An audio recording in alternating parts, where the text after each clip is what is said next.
In today's video, I'm going to teach you how to center a button in Webflow. It's super easy to do, and if you find this video useful, please consider liking and subscribing. Let's get right into it.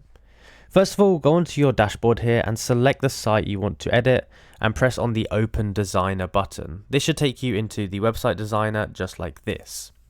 So as you can see, if I go ahead onto the left hand side and I grab a button and I just place it in here like this, it's going to be potentially off-centered. This could be for a few reasons. It's generally to do with the way that the page is set out. But you can see here, the button is on the left side here.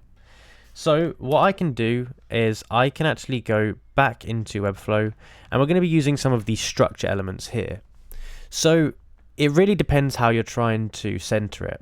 But I'm going to go ahead first of all and grab a container here. And I'm going to just place this container inside of this features box. It's gone in a weird place there, so I'm actually going to re-drag it and try to center it up here. So yeah, there we go. You can see it's now centered up here in the middle of the page here. The container box here is very useful. What we can do is we can change the width of it. We can add padding to the side, so we can make things off center if we want to.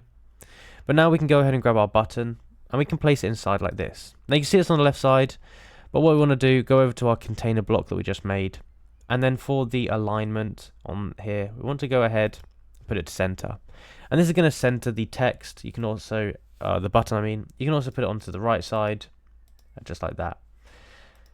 Any changes you make to this container will affect the center. So if you add padding to it, it's going to change where the center is. So just be wary of that. You can also go ahead and center it in the middle of a section as well. So if we add a section here, let's just put it under here.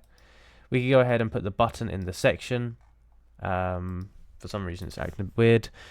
But then we can go ahead and do it like that. But it's simple as that to go ahead and center a button in Webflow.